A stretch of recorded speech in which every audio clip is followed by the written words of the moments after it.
बारिश में अमीर बहू का बेघर गुफा में ससुराल। सुरेश अपने छोटे बेटे का रिश्ता पक्का करके पूरे परिवार के साथ घर के लिए निकल जाता है। लड़के वालों के जाते ही शकुंतला अपनी बेटी से कहती है, प्रिया बेटी, लड़के वाले तो अच्छे हैं, वो हमारी बराबरी के नहीं, तू वहाँ कैसे रहेगी? माँ, आप लोगों ने मुझे पढ़ा लिखा कर इस काबिल बना दिया है कि मैं अपना ख्याल खुद रख सकूं। आप चिंता मत करो, मैं बहुत खुश रहूंगी। और आप ही तो मुझे बताती थी ना कि जब मैं छोटी थी तब पापा आपको और मुझे लेकर गांव से शहर आए थे, और जब इन 25 सालों में अकेले पापा ने इतना सब कुछ कर लिया तो मैं भी करके दिखाऊंगी। शकुंतला, जब हमारी बेटी कह रही है तो हमें अपनी बेटी पर विश्वास रखना चाहिए। बेटा, हमारा आशीर्वाद तुम्हारे साथ है। प्रिया दिवाकर को पसंद करती थी, इसलिए उसके माता पिता उसकी खुशी के लिए उसका रिश्ता दिवाकर से करवा देते हैं। तो वहीं जब सुरेश अपनी बेटे बीवी के साथ घर आता है तो भाभी देखो, भैया पापा माँ आ गए हैं। पापा, रिश्ता पक्का हो गया ना? हाँ बेटा, और अगले महीने शादी की डेट भी टल गई है।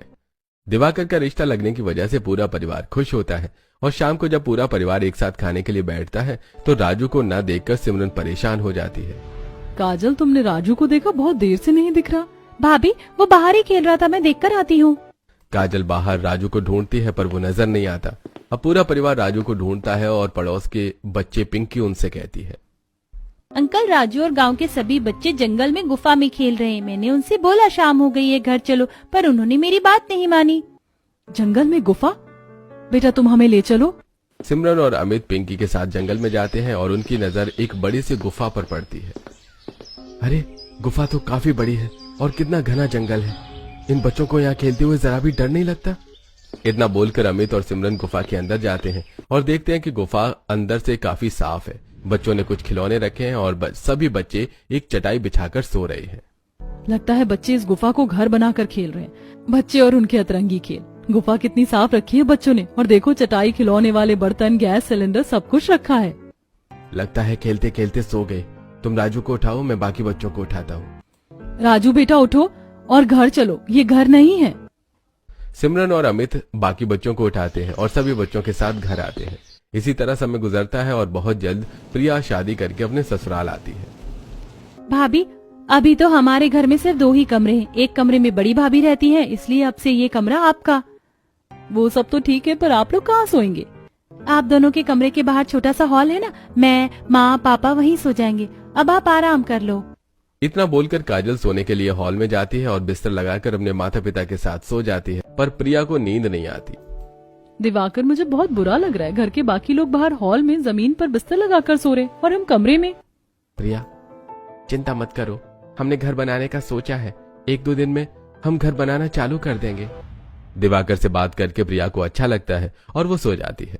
अगले दिन प्रिया की पहली रसोई होती है और राजू खाना बनाते हुए प्रिया से काफी बातें करता है। चाची, आपको भी खाना बनाना आता है? आपको पता है जंगल में एक बहुत बड़ी गुफा है और मेरे दोस्त वहीं पर घर घर और छुपन छुपाई खेलते हैं। अच्छा, सच में? मुझे भी दिखाना अपना गुफा जहाँ तुम छुपन छुपाई और घर घर खेलते हो। राजू के साथ बैठकर प्रिया अपनी पहली रसोई का खाना बना लेती है, जिसके बाद पूरा परिवार एक साथ खाना खाता है। अरे वाह बहू, तुम इतने बड़े घर से हो, फिर भी इतना अच्छा खाना बनाना जानती हो। भैया, मैं क्या कह रहा था कि आपने और मैंने जो पैसे जोड़े हैं ना, क्यों ना अब उनको निकलवा कर घर बनवा दिया जाए। वैसे भी 2 घंटे ट्रैवल करके अब मैं शहर जाता हूँ, तो अब घर बनने में बाधा नहीं होगी। हाँ, बात तो सही है तेरी। घर भी काफी पुराना है, बनवाना जरूरी है। इस तरह दोनों भाई आपस में बात करते हैं और 2 दिन बाद वो लोग अपना घर खाली करके किराए के घर में शिफ्ट होते हैं। तो वहीं राजू अपने दोस्तों के साथ खेलने के लिए गुफा में जाता है। मैं गुफा के अंदर ही रहकर 10 तक गिनती करूंगी। तुम सब छुप जाना और ज्यादा दूर मत जाना। छुपन छुपाई तो हम अपने घर के पास भी खेल सकते हैं। मेरी माँ मना करती है जंगल में आने से, कहती है यहाँ जानवर होते हैं। गोलू, तो डरपोक है, यहाँ कोई जानवर नहीं है, चलो खेलते हैं। अब पिंकी गुफा के अंदर खड़ी होकर आंख पर हाथ रखकर 10 तक गिनती करती है और बाकी सारे बच्चे छुप जाते हैं। तो वहीं पूरा परिवार। हमारे छोटे से घर में कितना सारा सामान था, मैं तो थक गई। माँ, मुझे तो खुशी हो रही है, 2 दिन के बाद हमारा नया घर बनना शुरू हो जाएगा। अरे, ये 2 कमरा आपका है और अपने बेटे को कहना घर में ज्यादा शैतानी न करे। हाँ मालिक, हम समझा देंगे। कुछ देर में राजू जंगल से घर आता है और वो अपना घर टूटते हुए देखकर रोने लगता है। पापा, ये अंकल बुरे हैं, देखो ना हमारा घर तोड़ रहे हैं। राजू, वो हमारा घर नहीं तोड़ रहे बल्कि नया घर बना रहे हैं। सच? अमित अपने बेटे को समझाकर उसे किराए के घर लाता है और कुछ दिनों में उनके घर में नींव का काम चालू हो जाता है। अब पूरा परिवार एक साथ नींबू डालने के लिए खड़ा होता है, पर राजू गायब होता है। अरे बड़ी बहू, तुम्हारा राजू पर जरा भी ध्यान नहीं रहता। देखो राजू कहीं नहीं है, पता नहीं कहाँ चला जाता है। पापा, मुझे पता है वो कहाँ गया होगा, मैं अभी लेकर आता हूँ उसे। एक बार फिर अमित जंगल जाता है और गुफा में बच्चों को खेलते देख उनसे कहता है, बच्चों शाम होने वाली है, आसमान में काले बादल भी छाए हुए हैं, कभी भी बारिश हो सकती है, अब घर चलो, और ऐसे बार बार गुफा में खेलने आना अच्छी बात नहीं है। अमित राजू को गुफा से घर लाता है और पूरा परिवार एक साथ घर की नींव डालता है। इसी तरह 2 दिन बीत जाते हैं और जैसे ही घर का काम चालू होता है तेज बारिश शुरू होने लगती है। ये लो, बारिश का महीना भी शुरू हो गया, अब घर का काम कैसे होगा? इससे तो अच्छा हम 2-3 महीने बाद घर का काम चालू करवाते। कह तो प्रिया तुम सही रही हो, पर दिक्कत है भी तो घर में बहुत सी। कोई बात नहीं भैया भाभी, बारिश हर वक्त थोड़ी ना होगी। बारिश को देखकर दिवाकर, अमित, सुरेश थोड़े परेशान होते हैं, पर वो लोग सो जाते हैं। इसी तरह 2 दिन बीत जाते हैं और बारिश थमने का नाम नहीं लेती, जिस वजह से अमित की फैक्ट्री का काम बंद हो जाता है। तो वहीं सुरेश भी अपनी मजदूरी का काम नहीं कर पाता। साथ ही अब दिवाकर भी ऑफिस नहीं जा पा रहा होता है। 3 दिन हो गए हैं, मैं इस बारिश की वजह से ऑफिस नहीं जा पा रहा हूँ। मालिक को कैसे समझाऊं हमारे गाँव की क्या हालत है। कमबख्त, इस बारिश को भी तभी शुरू होना था जब हम अपने घर का काम शुरू कर रहे थे। इस बार बारिश का महीना जल्दी शुरू हो गया। अरे कोई बात नहीं भाग्यवान, 2-3 महीने ही बारिश का सीजन होता है और जरूरी नहीं कि हर दिन बारिश हो। 2 से 3 दिन में बारिश रुक जाएगी। सुरेश अपने घर वालों को तो समझाता है, पर वो लोग खुद भी काफी परेशान हो रहे होते हैं। देखते ही देखते 1 हफ्ता बीत जाता है और काम पर न जाने की वजह से दिवाकर को ऑफिस की तरफ से मेल आ जाता है। क्या हुआ दिवाकर, तुम इतने परेशान क्यों हो? प्रिया, इतनी मुश्किल से मुझे इतनी अच्छी नौकरी मिली थी शहर में। सोचा था घर बनाएंगे, पूरा परिवार अपने अपने कमरे में आराम से सोएगा, इस बारिश में हमें कोई दिक्कत नहीं होगी। पर इस बारिश की वजह से मैं पिछले 1 हफ्ते से काम पर नहीं जा पा रहा। मेरे पास मेल आ गई, अगर 2 दिन के अंदर मैं ऑफिस नहीं गया तो वो लोग मुझे काम से निकाल देंगे। ऐसा ही हाल कुछ मेरा भी है।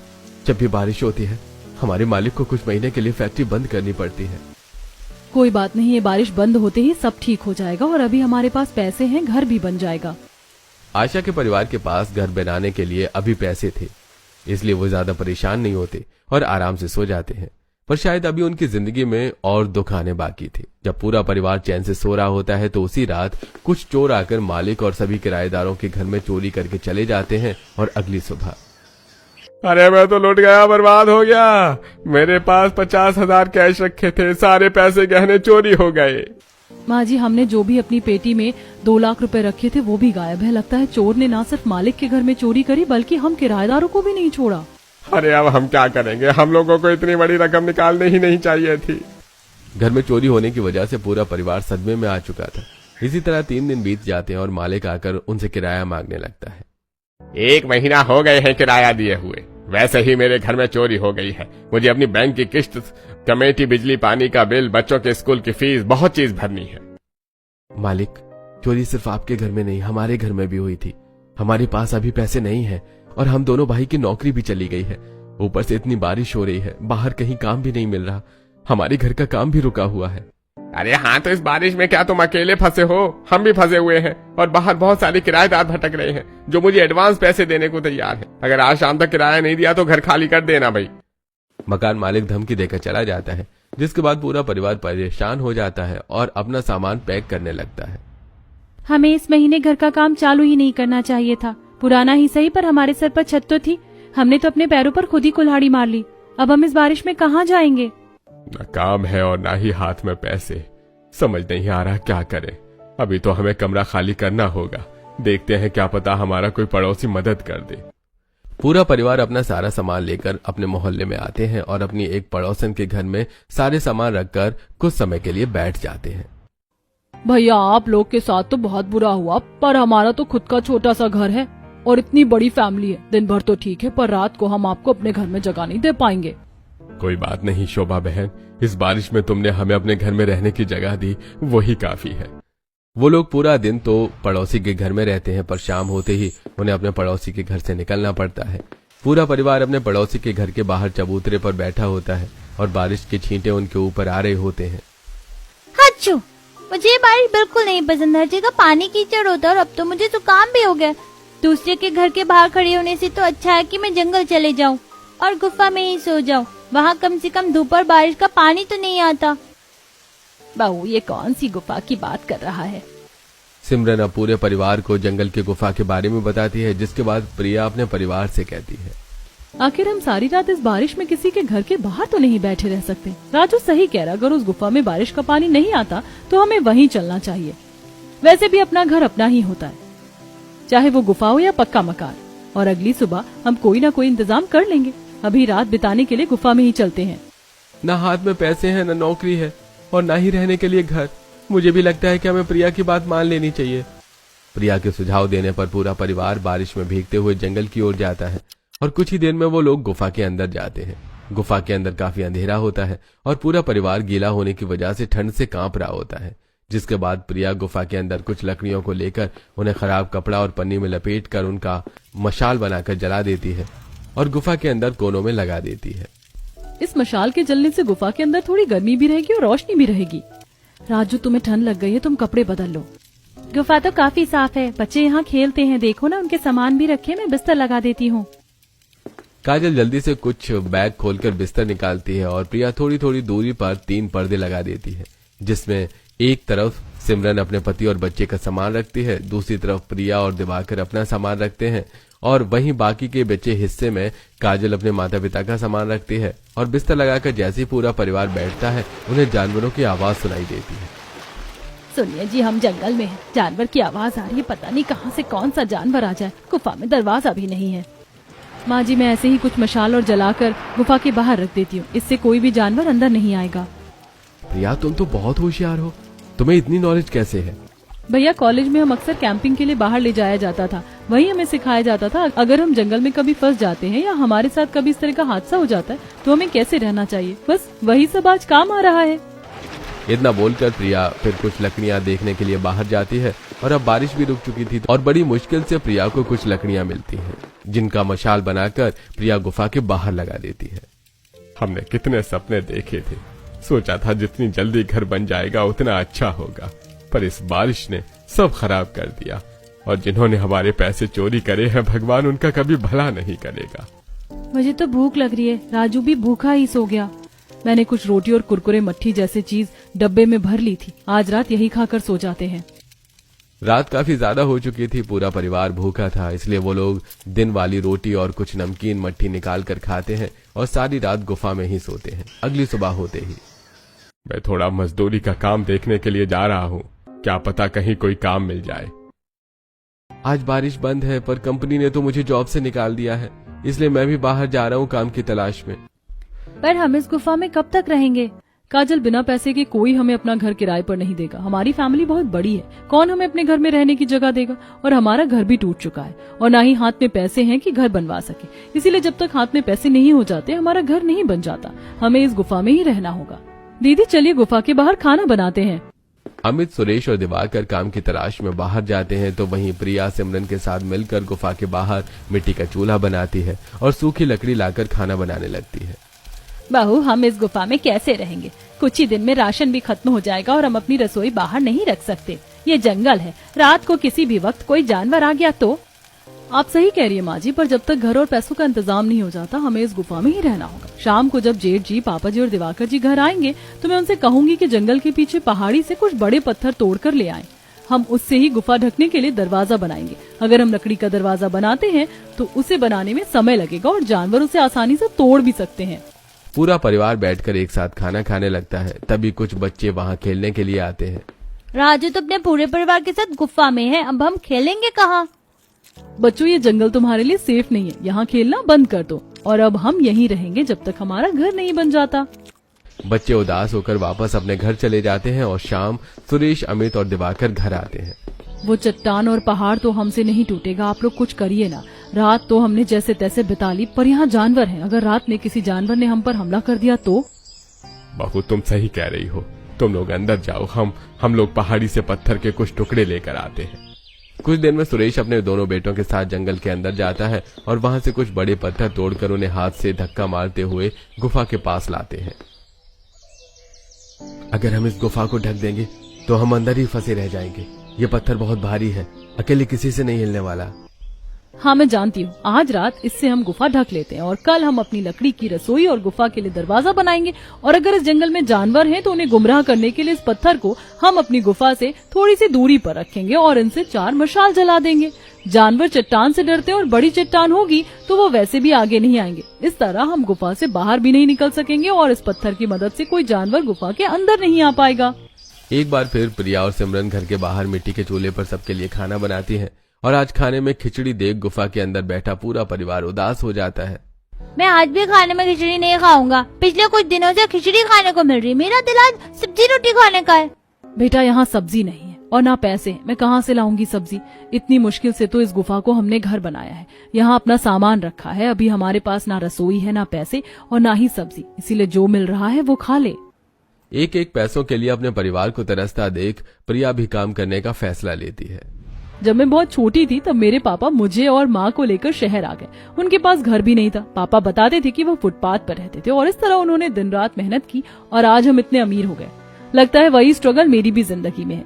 इसीलिए मैं भी अपने पापा की तरह काम करना चाहती हूँ और मेरे काम करने से आप सबको मदद मिलेगी और हम जल्द से जल्द अपना घर भी बनवा पाएंगे। पापा, प्रिया बहुत पढ़ी लिखी है, वो तो शुरू से ही काम करना चाहती थी पर उसे काम करने का मौका नहीं मिला। मुझे लगता है अगर प्रिया काम करना चाहती है तो हमें करने देना चाहिए। वैसे भी आजकल बहू भी काम करती हैं। मेरी बहू सच में बहुत समझदार है। अगर वो काम करना चाहती है तो मैं मना नहीं करूंगा। जब पूरा परिवार गुफा के अंदर बैठकर खाना खा रहा होता है तो उनकी नजर बाहर पड़ती है और बारिश होता देखकर सब आराम से खाना खाकर उस चट्टान को गुफा के पास रख देते हैं और आराम से सारी रात सोते हैं। अगली सुबह न सिर्फ घर के मर्द बल्कि प्रिया भी नौकरी की तलाश में बाहर जाती है, तो वहीं आज आशा भी अपने गांव औरतों से कुछ सब्जियां मांगने के लिए जाती है। आशा बहन, तुम लोगों के साथ तो भगवान ने बहुत बुरा किया। तुम्हारा घर का काम भी रुक गया, पैसे भी चोरी हो गए और बेटों की नौकरी भी चली गई। ऊपर से ये बारिश है जो हर 2 घंटे में बरसना शुरू हो जाती। अगर मेरे पास इतने पैसे होते, अब मेरा बड़ा घर होता, तो मैं तुम्हारी मदद जरूर करती। कोई बात नहीं बहन, जिसके नसीब में जितना दुख लिखा होता है वो तो इंसान को झेलना ही पड़ता है। ऐसे यहाँ मैं तुमसे कुछ सब्जी मांगने के लिए आई थी। घर में आटा दाल चावल तो है पर सब्जी नहीं है और तुम्हारी तो सब्जियों की खेती है। आंटी, हम गुफा में घर बनाकर रह रहे हैं। गुफा के बाहर हमने सफाई भी कर ली है। अगर आपके पास कुछ पौधे हैं सब्जियों के तो हमें वो दे दीजिए। हम बार बार सब्जी मांगने तो नहीं आ सकते ना। हाँ हाँ काजल बेटा, क्यों नहीं, हम पड़ोसी हैं। अगर हम एक दूसरे की मदद नहीं करेंगे तो कौन करेगा। काजल के एक बार कहने पर सुमित्रा घर से कुछ सब्जियां टोकरी में लाकर आशा को दे देती है और घर के पीछे जाकर कुछ सब्जी के पौधे भी लाकर काजल के हाथ में थमा देती है। जिसके बाद आशा और काजल जंगल जाती हैं और सिमरन गुफा के बाहर बैठकर खाना बना रही होती है। बाहू देख, मैं गांव से कुछ सब्जी लेकर आई हूँ, तो आज थोड़ी सी सब्जी बना लेना। और मैं सब्जियों की खेती करने वाली हूँ। बारिश का अच्छा मौसम है, इस मौसम में पौधे जल्दी सब्जी देने लगेंगे। अब काजल गुफा के बाहर 7 से 8 सब्जियों के पौधे लगा देती है। इसी तरह कुछ दिन बीत जाते हैं और एक शाम जब पूरा परिवार गुफा में बैठकर बातें कर रहा होता है तो प्रिया के माता पिता गोलू के साथ गुफा में आते हैं। अंकल, यही गुफा है, यहीं रहते हैं सब लोग। माँ पापा, आप दोनों यहाँ? हम तेरे घर गए थे तुझसे मिलने के लिए, इस बारिश में तेरा हाल समाचार पूछने, पर वहाँ जाकर पता चला कि तुम लोग बेघर हो गए हो और जंगल में इस गुफा में घर बनाकर रह रहे हो। तो ये बच्चा हमें यहाँ लेकर आया। बेटा, तू पिछले कुछ दिनों से इतनी परेशानी चल रही है और तूने अपने माता पिता को बताया भी नहीं। हमें आप लोगों से ये उम्मीद नहीं थी। हमने अपनी बेटी को आज तक किसी चीज की कमी नहीं होने दी और आप मेरी बेटी को इस गुफा में लेकर आ गए रहने के लिए। माँ पापा, मेरे ससुराल वालों की कोई गलती नहीं है। मैं आप लोगों को परेशान नहीं करना चाहती थी और जब पापा शहर आए थे तो वो भी तो अकेले थे। जब हम अपने दम पर इतना सब कुछ कर सकते हैं तो क्या मैं नहीं कर सकती? अब प्रिया अपने माता पिता को सारी बात बताती है और उन्हें समझाती है। बेटा, हमें तुझ पर पूरा भरोसा है, पर जब तुझे ये लगे कि अब तुझसे नहीं हो रहा तो तू अपने माता पिता को जरूर याद करना। हमें माफ कर दीजिए, बिना सच जाने हम लोगों ने आपको पता नहीं क्या कुछ नहीं कह दिया। अब हम चलते हैं, पर हमारी मदद की जब भी जरूरत हो तो हमें जरूर याद करना। और बेटा, तू अपने परिवार के साथ अपना भी ख्याल रखना। इतना बोलकर प्रिया के माता पिता बारिश रुकते ही वहां से चले जाते हैं। इसी तरह कुछ दिन बीत जाते हैं और विनोद को मजदूरी का काम मिल जाता है, जिस वजह से वो दिन के कभी 300 तो कभी 400 रुपए कमा के लाता है। तो वहीं प्रिया को भी गांव की एक छोटी सी दुकान में काम मिल जाता है। आप लोग चिंता मत कीजिए, पापा और मेरे पैसे से घर तो नहीं बन सकता, पर हमारा गुफा घर का खर्चा जरूर चल सकता है। और मेरी कपड़ों की शॉप ज्यादा दूर नहीं है, बस जंगल के बाहर निकलते ही 10 मिनट की दूरी पर है। कितनी भी बारिश हो जाए मैं आराम से चली जाऊंगी। प्रिया, तुम्हें नौकरी मिल गई, पर मुझे और भैया को काम नहीं मिला। बारिश बंद होने के बाद भैया को भी फैक्ट्री का मालिक बुला लेगा। पता नहीं अब मैं कभी काम कर भी पाऊंगा या नहीं। आप दुखी क्यों होते हैं, आपको भी नौकरी मिल जाएगी। वैसे दीदी को सुबह और दोपहर में खाना बनाने में बड़ी दिक्कत होती है। अब हमें एक छोटी सी रसोई बना लेनी चाहिए, पता नहीं हमारा घर कब तक बन पाए। खुली रसोई देखकर अगले ही दिन प्रिया और सुरेश काम के लिए चले जाते हैं। वहीं अमित और दिवाकर लकड़ियां काटने लगते हैं और जैसी बारिश होती है पूरा परिवार गुफा के अंदर चला जाता है। माँ, चाची ने इस गुफा को बिल्कुल घर बना दिया। देखो ना, पर्दे लगा दिए हैं और 3 छोटे छोटे कमरे बना दिए और सारा सामान भी हमारा कितने अच्छे से एक पत्थर के ऊपर चाची ने रख दिया। मुझे तो अब अपना गुफा का घर भी अच्छा लगने लगा है। सही कह रही थी प्रिया बहू, अपना घर अपना ही होता है, चाहे फिर गुफा ही क्यों ना हो। भैया, लगता है ये बारिश हमारे लिए पनौती है। जब कुछ अच्छा काम करने जाओ तभी हो जाती है। अब ये बारिश रुके तो हम अपनी लकड़ी की रसोई बना पाए। गुफा के अंदर बैठा पूरा परिवार बारिश के रुकने का इंतजार करता है। तभी बारिश में भी दुकान में बैठकर प्रिया बिल बनाने का काम कर रही होती है। बाहर कितनी तेज बारिश हो रही है, पता नहीं दीदी की रसोई बन पाई होगी या नहीं। कुछ ही देर में बारिश रुक जाती है और एक बार फिर दिवाकर और अमित बाहर आते हैं और लकड़ियां काटकर उन्हें जोड़कर 3 से 4 दिनों के अंदर गुफा के बाहर ही अपनी एक छोटी सी रसोई बना लेते हैं। इसी तरह कुछ दिन बीत जाते हैं और अब 2 या 3 दिन पर बारिश होती, जिस वजह से अमित का मालिक भी उसे फैक्ट्री आने के लिए फोन करता है। माँ, आज मैं बहुत खुश हूँ। मालिक का फोन आया था, उसने कहा है कि कल से हम सभी कर्मचारी फैक्ट्री आ सकते हैं। लगता है भगवान को हम गरीबों पर दया आ गई। सब अच्छा हो रहा है, पता नहीं मेरी नौकरी कब लगेगी। एक बार बस मेरी नौकरी लग जाए तो मैं गांव में अपना रुका हुआ घर बनवाने का काम शुरू कर दूंगा। अब यहाँ और दिल नहीं करता रहने का। अमित की नौकरी लगने से परिवार वालों के सिर से एक बोझ कम होता है। इस तरह कुछ दिन बीत जाते हैं और काजल ने जो सब्जियों की खेती की होती है उसमें सब्जी लहराने लगती है। माँ देखो, आंटी ने जो हमें सब्जियों के पौधे दिए थे इनमें सब्जियां आ गई हैं। हम बैंगन को तोड़कर एक टाइम का खाना तो बना ही सकते हैं। माँ, आज मुझे बैंगन का भरता खाना है। हाँ बेटा, आज मैं तेरे लिए रोटी और बैंगन का भरता बनाऊंगी। कुछ देर में सिमरन सब्जियां तोड़कर रसोई में जाती है और बाहर तेज बारिश होने लगती है, पर वो अपनी छोटी सी रसोई में आराम से खाना बनाती है। अच्छा हुआ जो भैया ने लकड़ी की छोटी सी रसोई बना दी। अब बाहर कितनी ही बारिश क्यों ना हो जाए, आपको खाना बनाने में परेशानी नहीं होगी। काजल देवर जी की नौकरी लग जाए तो हमारी मुसीबत टल जाएगी। कैसे इस गुफा में हमने 2 से 3 महीने बिता दिए, पता ही नहीं चला। बारिश के मजे लेते हुए सिमरन खाना बनाती है और बारिश रुकते ही शाम को पूरा परिवार घर आता है, जहाँ सब आराम से खाना खाते हैं और दिवाकर अपने घर वालों को एक खुशखबरी देता है। माँ, पापा, लगता है भगवान ने हमारी सच में सुन ली। मेरी भी नौकरी लग गई है और इस बार मेरी सैलरी पहले से भी ज्यादा है। अब आप देखना, 1 महीने बाद हमारे घर का काम फिर से शुरू होगा। बस कुछ महीने और फिर हमारा घर बनकर तैयार हो जाएगा। एक बार फिर पूरा परिवार अपने घर का सपना देखता है। इसी तरह समय गुजरता है। देखते ही देखते 2 महीने बीत जाते हैं। अब सुरेश और प्रिया के पैसे से घर चलता है, तो वहीं दिवाकर और अमित अपने पैसों से घर बनवाने का काम चालू करवाते हैं। भैया, लंच का समय हो गया, आप सब चाय पी लीजिए। बहन, भगवान सब देखता, तुम लोगों ने इतने दुख काटे, जंगल में गुफा में घर बना कर रहे, वहाँ खेती करी, रसोई बनाया, पर आखिरकार वो समय आ गया जब बहुत जल्द तुम्हारा अपना घर बनकर तैयार होगा और तुम लोग अपने घर में आओगे। सच में आशा बहन, तुम और तुम्हारे परिवार ने बहुत कुछ झेला है। आशा की नजरों के सामने उसका 3 कमरे का घर बनता है और पहले छत डालते ही पूरा परिवार अपना गुफा का घर खाली करके अपने घर में आते हैं। आज मैं बहुत खुश हूँ, हम अपने घर में आ गए। अभी हमारा घर पूरा नहीं बना, पर ये बहुत अच्छा है। यहाँ आकर मुझे बहुत सुकून मिल रहा है। पर माँ, हमारा घर तो अभी भी गरीबों वाला ही, अमीरों वाला घर तो हमारा तब होगा ना जब इसमें भी रंग और प्लास्टर होगा। वो कब होगा? राजू, अब हम अपने घर में आ गए हैं ना, वो भी जल्दी हो जाएगा। अब पूरा परिवार अपने घर में रहकर अपने घर का बाकी का काम करवाते हैं और कुछ ही महीनों में उनका घर बनकर तैयार हो जाता है और धीरे धीरे अमित और दिवाकर की तरक्की होने लगती है। अब प्रिया भी बड़ी कंपनी में नौकरी करने लगती है, जिस वजह से उनकी गरीबी दूर हो जाती है और वो लोग भी एक अच्छी जिंदगी जीते हैं। पानी नहीं मिलता। ओ भाई ये क्या है? मुन्ना है मुन्ना मुन्ना। मुर्गी मुर्गे के सालों की मेहनत को निद्रासन के लिए ले जा रही थी। घर घर घर घर घर घर। ये क्या हो गया? और वैक्यूम मशीन से खींचकर अपने हजारों लौंडों को सुला देती है। गजब। इधर मुर्गी की सासू माँ स्वेटर सिल कर निपटने की कगार पे थी। ये देखो मेरी हालत कमजोर हो गई, मैं अब बताओ मैं क्या करूं। तभी मुर्गी अपनी दिन रात की मेहनत के बाद भंडारा बनाने लगती है। रोम रोम भाइयों, सिस्टम पार देंगे। पर भूखे नंगे हरामी चूजे टाइम से खाना न मिलने से बौरा जाते हैं और घर में रखे सभी सामान को तोड़ फोड़ करने लगते हैं। अरे बाप हो बाप। ये देख मुर्गी इन हरामियों को पकड़ने के चक्कर में 32 तोड़वा बैठती है। तभी ये चूजा तो घड़ी से ही झगड़ा लगा लेता है।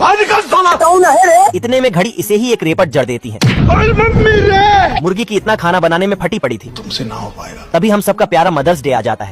ये देख सभी चूजे मुर्गी के लिए एक दिन की खुशी देने लगते हैं। हम्बा हम्बा रम्बा रम्बा कम्बा कम्बा। जैन दोस्तों। हे प्रभु